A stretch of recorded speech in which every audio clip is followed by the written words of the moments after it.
Hello and welcome to our new YouTube channel जिसका नाम है Jabalpur food places and events. आज हम आपको लेके आए हैं श्री पाट बाबा मंदिर GCF स्टेट जबलपुर, जहां पे आपको मिलेंगे पाट बाबा जी के दर्शन। पाट बाबा यानी श्री हनुमान जी का सिद्ध स्थान। इस स्थान के लिए क्या ही कहें, असीम कृपा है हमारे गुरुदेव की, यानी हमारे पाट बाबा की, यानी बजरंगबली की। तो सब मिलके करें जय बजरंगबली और चलिए चलते हैं इस यात्रा पे। इसके बाद हम आ गए हैं पाट बाबा के इंटरनल गेट पे। ये जो गेट, ये मेन रोड से करीबन 50 मीटर की दूरी पर है। इसके बाद ये एक बहुत ही महत्वपूर्ण दरवाज़ा है, क्योंकि यहाँ से मंदिर प्रांगण का रास्ता चालू होता है। ये मेन गेट से करीबन 500 मीटर की दूरी पर है और यहाँ पे आप देख ही रहे होंगे, आप गाड़ियों से जा सकते हैं, आप पैदल जा सकते हैं, आप किसी भी तरीके से यहाँ से जा सकते हैं। आइए हम आपको लेके चलते हैं मंदिर की ओर। अब हम इस गेट से चल रहे हैं इस पथ की ओर। ये पथ हमको ले जाता है मेन दरवाजे पे, जो जहाँ पे कि मंदिर स्थित है। मंदिर यहाँ से 500 मीटर की दूरी पर है। जैसा कि आप देख सकते हैं, लोग गाड़ियों से भी जा रहे हैं, पैदल भी जाते हैं। एक बात और आपको बताना चाहेंगे, शिवरात्रि के समय यहाँ पे बहुत भव्य मेला लगता है। चारों तरफ के लोग यहाँ पे आते हैं और बाबा के दर्शन करते हैं। बजरंगबली का सिद्ध स्थान है और साथ ही में शिव जी का भी सिद्ध स्थान है, जो हम आगे आपको दिखाएंगे। यह स्थान न केवल लोगों के पूजनीय और पूजा पाठ का बहुत बड़ा स्थान है, अपितु यहाँ पे लोग अपनी मान्यतें भी मानते हैं और ये मान्यतें भी धीरे धीरे देखा जाता है आपकी डेली लाइफ में कि वो पूरी होती है। हम अपने YouTube चैनल के द्वारा ये बताना चाहेंगे कि ये जितना भी हम आपको दिखा रहे हैं, ये स्थान ही बहुत सिद्ध स्थान है और स्थान के साथ साथ ये बहुत दूर दूर तक फेमस भी है। मेरे ख्याल में ये कहना गलत नहीं होगा कि इसकी ख्याति देश विदेशों तक फैली हुई है।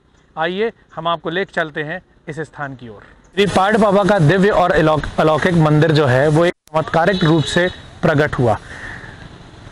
मूर्ति का प्रागट्य उत्सव इसलिए मनाया जाता है कि इसके पीछे एक घटना है। घटना ये है कि 1903 में ये जो एरिया है, ये अयोध्या निर्माणी जबलपुर के अंतर्गत आता था। अयोध्या निर्माणी यानी जहाँ पे देश की सुरक्षा के लिए आयुध बनाए जाते हैं, बम बनाए जाते हैं और आर्टिलरी बनाई जाती है। कहा जाता है कि 1903 में इस मंदिर प्रांगण जब नहीं था, तब वहाँ पे एक कर्नल थे, स्टैनली स्मिथ को ये सपना आया, ये ख्वाब आया कि एक शक्ति ने उनको ये बताया कि तुम मेरे स्थान पे अपनी अयोध्या निर्माणी बना रहे हो, जो कि मेरे स्थान पे आती है, तो इसको एक खुली जगह पे बनाओ और मेरी जो प्रतिमा है उसको एक खुले जगह पर स्थापित की जानी चाहिए। इसके बाद एक 1903 इसका इस स्वप्न के बाद इसको ढूंढा गया इस जगह को, और फिर उसके बाद एक गड्ढे से एक प्रतिमा लाल कपड़े में लिपटी हुई निकाली गई। वो प्रतिमा जब तक नहीं निकली थी, तब ये कहा जाता है कि अयोध्या निर्माणी को बनाने में जो बिल्डिंग बनती थी, वो बिल्डिंग बार बार ध्वस्त हो जाती थी, बार बार गिर जाती थी और वो बिल्डिंग ही नहीं पा रही थी। लाख प्रयत्नों के बाद भी जब वो बिल्डिंग नहीं बन पा रही थी, तब ये किया गया कि ये स्वप्न आया, और इस स्वप्न के बाद जब ये गड्ढे से ये प्रतिमा बाहर निकाली गई और इसको वहाँ खुले में स्थापित किया गया, तब जाकर वहाँ निर्माणी का काम पूर्ण रूप से सुचारू रूप से चलना शुरू हुआ और ये फैक्ट्री बनके तैयार हुई।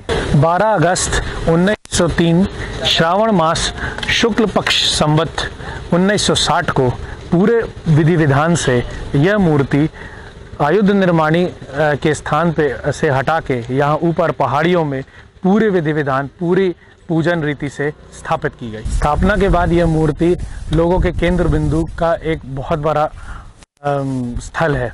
यहाँ कहा जाता है कि जो भी मान्यता मानी जाती है और जो भी सच्चे दिल से यहाँ पे आराधना और भक्ति की जाती है, वह सफल होती है। स्टैनली स्मिथ के उस सपने के बाद जब मूर्ति को वहाँ से निकाल लिया गया और खुले में स्थापित किया गया, उसके बाद फैक्ट्री का काम सुचारू रूप से और अच्छे से चलने लगा। यही नहीं, आज अयोध्या निर्माणी को कौन नहीं जानता। अयोध्या निर्माणी फैक्ट्री इस देश की एक बहुत बड़ी डिफेंस फैक्ट्रियों में से एक है।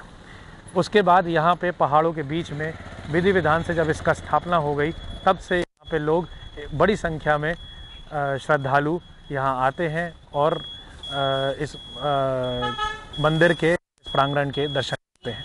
आइए हम आपको भी अंदर ले चलते हैं और देखते हैं कि अंदर और क्या हमारे देखने लायक है और क्या क्या हम दर्शन कर सकते हैं। अच्छा जी, नमस्कार, जय श्री राम। जय श्री राम। हम हमारे YouTube चैनल के द्वारा यहाँ पे आए हैं आपसे आपके मंदिर के बारे में और इस प्रांगण के बारे में लोगों को बताने। हम ये पूछना चाहेंगे कि जैसा कि आपने बताया हमको कि आप 50 सालों से इस मंदिर से जुड़े हुए हैं, तो आपके पिताजी कैसे जुड़े यहाँ से? मेरे पिताजी यहीं पास में जो गन कैरेज फैक्ट्री है जी, वहाँ पे कार्यरत थे। अच्छा। तो जब भी उनको समय मिलता था कि दोपहर में 1 घंटे की 1.5 घंटे का लंच होता था, उसमें पूर्व यहीं आ जाते थे, घर ना जाके यहीं आते थे। अच्छा अच्छा। और अब से हमारे पिताजी रिटायर हुए 84 में, उसके बाद से मैं यहाँ पे प्रतिदिन आता हूँ और 1-1.5 घंटे यहाँ पे मैं पूजा पाठ करता हूँ। वाह। आप इस मंदिर के बारे में और ये वेदी है, ये कब बनाई गई? ये वेदी तो अभी 15 साल करीब बने हैं भैया, परंतु ये मंदिर सैकड़ों साल पुराना है। हाँ। कहते हैं यहाँ पे जब अंग्रेजों का शासन था तो फैक्ट्री का निर्माण होता था। फैक्ट्री का निर्माण होता था तो पहले उन्होंने बाउंड्री बनाई। बाउंड्री रोज बनाते थे, दूसरे दिन आते थे, रोज गिर जाती थी जी। कई दिनों तक ये सिलसिला चला जी। बना के मजदूर जाते थे, सुबह आते थे काम देखने, इंजीनियर आता रहता, गिर जाते। फिर वो जो यहाँ का इंजीनियर था, ठेकेदार थे, उनमें से किसी को स्वप्न में हनुमान जी का दर्शन हुआ जी कि यहाँ पे मेरी मूर्ति है, वो पहले मूर्ति आप स्थापित करो जी। उसके बाद फिर उन्होंने जो स्वप्न सबको बताया, चर्चा की, फिर उन्होंने ढूंढ के मूर्ति के यहाँ स्थापना की जी। उसके बाद से जो उन्होंने काम चालू किया है, तो फिर उनके काम में किसी भी प्रकार की बाधा नहीं है। हाँ। और यहाँ पे आने वालों की संख्या प्रतिदिन सैकड़ों में। और कुछ त्यौहार ऐसे हैं, हनुमान जयंती, शिवरात्रि और नया साल, ऐसे कई ऐसे दिन है कि जहाँ जिस दिन समझ में लाखों लोग आते हैं और मेला भरता है। और यहाँ पे ऐसी मान्यता है कि जो भी आता है कुछ भी मांगे। मैंने ऐसे बहुत लोगों को देखा जो कुछ नहीं थे और आज उनके पास सब कुछ है। ऐसा कोई व्यक्ति नहीं है जिसकी यहाँ पे आए और उसकी मनोकामना। मतलब ये सब हनुमान जी की कृपा है। साक्षात हनुमान जी हैं, समझिए। ठीक है। तो जैसा कि हमारे दर्शकों ने सुना होगा कि यहाँ पे साक्षात हनुमान जी हैं, तो मैं आपसे ये जानना चाहूँगा कि कोई विधि विधान है यहाँ पूजा करने का कि आप कैसे भी आके यहाँ पे पूजा कर सकते हैं? ऐसी कौन सी पूजा की जाए जिससे कि हनुमान जी जल्दी से जल्दी खुश हो जाएं? और ये हम अपने व्यूवर्स को बताना चाहेंगे कि ऐसी कैसी पूजा की जाए, क्या किया जाए कि हनुमान जी जल्दी से जल्दी खुश हो जाए? हनुमान जी का तो ऐसा है कि हनुमान जी के दर्शन करने से ही माता हनुमान जी प्रसन्न हो जाते हैं जी। परंतु यहाँ पे लोग आते हैं तो जिसको जैसा समय रहता है, हनुमान चालीसा, सुंदरकांड, और हफ्ते में कम से कम 2-3 बार यहाँ पे लोग सुंदरकांड करवाते हैं, भंडारा कराते हैं। जो भी अपनी मान्यता मानते हैं उनकी पूरी हो जाती है तो वहाँ पे सुंदरकांड का पाठ करवाते हैं और भंडारा, विशाल भंडारा होता है। मंदिर का समय क्योंकि खुलने का है, सुबह 5 बजे खुल जाता है, फिर 12:30-1 बजे बंद होता है, फिर खुल जाता है 2 बजे, फिर रात्रि में 9-10 बजे बनाया जाता है। फिर वहीं पे जो जिनको आमंत्रण करते हैं, कभी जैसे होता है भजन गायिका होते, तो वो फिर यहाँ पे उनके लिए पूरी तैयारी की व्यवस्था। और इस वेदी के नीचे जो हॉल है वहाँ भी सांस्कृतिक कार्यक्रम होते हैं? वहाँ भी सांस्कृतिक कार्यक्रम के कोई छोटा कार्यक्रम है, वहाँ 25-30 लोगों की बैठने की व्यवस्था है जी। किसी को सुंदरकांड कराना है तो कई जगह ऐसे हैं जहाँ पे पाठ होते हैं, पर ये सुरक्षित, ऐसे मानो बरसात हो गई तो फिर यहाँ करा लेते हैं। अच्छा। एक यहाँ पे सामने हॉल बना हुआ है जी, इसमें हजारों लोग, अच्छा बड़ा हॉल है जी। वहाँ पे भी सुंदरकांड का पाठ और सांस्कृतिक कार्यक्रम और भंडारे का कार्यक्रम वो यहीं पे होता है।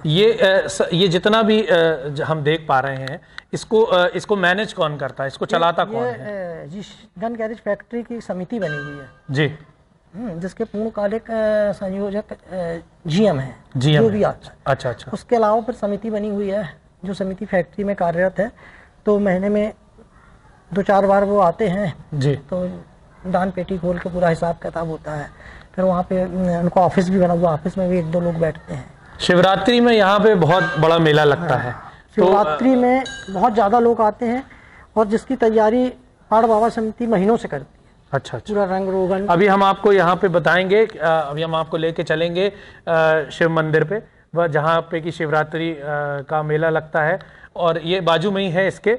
और ये पूरा जो प्रांगण है ये सजाया जाता है, यहाँ पे भंडारे होते हैं, सांस्कृतिक कार्यक्रम होती हैं, सरस्वती शिशु मंदिर के बच्चे आते हैं, यहाँ पे डांस होता है, अगर मैं सही बता रहा हूँ तो। नहीं, सही है। बहुत से लोग आते हैं और अपनी अपनी सांस्कृतिक कला का प्रदर्शन करते हैं। जी हाँ, बहुत बहुत धन्यवाद मिश्रा जी हमसे मिलने के लिए और हमको इतनी लाभकारी जानकारी देने के लिए।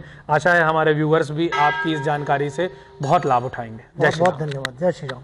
ये यहाँ पे शिव टेम्पल है, यहाँ पे हम आपको दिखा रहे हैं। ये भी पाट बाबा के प्रांगण का बहुत महत्वपूर्ण हिस्सा है। यहाँ पे शिव जी की पूजा अर्चना और पूजा पाठ होता है। शिवरात्रि में यहाँ पे एक बहुत भव्य मेला लगता है। इस मेले में दूर दूर से लोग आते हैं। सामने जो हमने दिखाया वहाँ पे सांस्कृतिक कार्यक्रम होता है और यहाँ पे शिव जी की आराधना शिवरात्रि के दिन बड़े ज़ोर शोर से होती है। और सरस्वती शिशु मंदिर के बच्चे यहाँ आते हैं और सामने दिखाया हमने अभी जो स्टेज, वहाँ पे परफॉर्मेंस देते हैं। आइए हम आपको एक और एस्पेक्ट इस मंदिर का दिखाते हैं। आइए, मेरे दोनों तरफ आप जो ये झंडे देख पा रहे हैं, ये लोगों की आस्था के प्रतीक हैं। यहाँ पे सावन के महीने में लोग झंडा चढ़ाने आते हैं और जबलपुर शहर में दूर दूर से लोग यहाँ आते हैं और अपनी आस्था के प्रतीक झंडे को यहाँ पे चढ़ाते हैं। ऐसी मान्यता है कि जो झंडा यहाँ पे ला के चढ़ाया जाता है वो ये माना जाता है कि बजरंग बली के चरणों में चढ़ाया जा रहा है। और बजरंग बली इस जो भी व्यक्ति या जो भी एक समूह इस झंडे को चढ़ाता है उसकी मनोकामना जल्द से जल्द पूरी करते हैं। मेरे दोनों तरफ आप ये जो पूरा जगह देख रहे हैं ये झंडों से लदी हुई है और यह सब एक एक झंडा जो है हर व्यक्ति जनमानस के आस्था का प्रतीक है। अब हम आपको इस मंदिर का एक साइंटिफिक एस्पेक्ट भी दिखाते हैं। सबसे बड़ी बात यह है कि अभी हमने बताया कि रिलीजियसली ये मंदिर कितना इम्पोर्टेंट है। फिर हमने आपको ये बताया कि ये मंदिर का प्रागट्य कैसे हुआ। तीसरा हमने बताया कि आस्था से जुड़ी हुई चीज़ों को अगर देखा जाए तो इस मंदिर का कोई जवाब नहीं है। यहाँ पे दर्शन मात्र से ही आपकी आस्था जो है आपके जो काम है वो पूरे हो जाते हैं और बजरंग बली आपकी मदद करते हैं। फिर हमने आपको बताया कि शिवरात्रि में यहाँ पे मेला बढ़ता है और शिव जी की पिंडी हमने आपको दिखाई जिसपे कि पूजा अर्चना और बाकी सारी चीज़ें होती हैं। अब हम आपको एक साइंटिफिक और एक लॉजिकल पार्ट भी दिखाते हैं इस मंदिर का। ये सामने आप अगर ये देख पा रहे हो, हम कैमरामैन से बोलेंगे थोड़ा जूम करके दिखाएं इसको। ये इतने बड़े एरिया में ये सोलर पैनल लगे हुए हैं। जी हाँ, सोलर पैनल लगे हुए हैं और इधर ये बहुत विस्तृत जगह पे इस पहाड़ को अच्छे से यूटिलाइज करते हुए करीबन एकड़ों में ये सोलर पैनल लगाए गए हैं। इस सोलर पैनल से जो बिजली जनरेट होती है उस बिजली से मंदिर में रोशनी होती है और यहाँ तक कि ये आसपास के पहाड़ों के जितने भी जगह हैं उन सब जगह रोशनी का स्रोत ये सोलर पैनल है। आप देख सकते हैं कि कितनी बड़ी जगह पे ये लगाया गया है। तो ना केवल एक रिलीजन पॉइंट ऑफ व्यू है लेकिन एक साइंटिफिक पॉइंट ऑफ व्यू भी है। यहाँ हरियाली भी है तो यहाँ साइंस भी है। यहाँ बिजली भी बनाई जा रही है, यहाँ आस्था भी जगाई जा रही है। तो बहुत ही विहंगम मेल है ये कि यहाँ पे साइंटिफिक तरीके से चीज़ें भी हो रही हैं और आस्था का प्रतीक भी है। इसलिए हम आपसे ये कहेंगे कि आप यहाँ आएँ, दर्शन करें, लाभ उठाएं और यह भी देखें कि किस तरीके से विज्ञान का भी सदुपयोग यहाँ किया जा रहा है।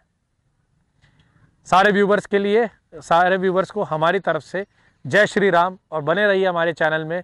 लाइक करिए, सब्सक्राइब करिए और फॉलो करिए और ज़्यादा से ज़्यादा अपना प्यार हमें दीजिए। जय श्री राम।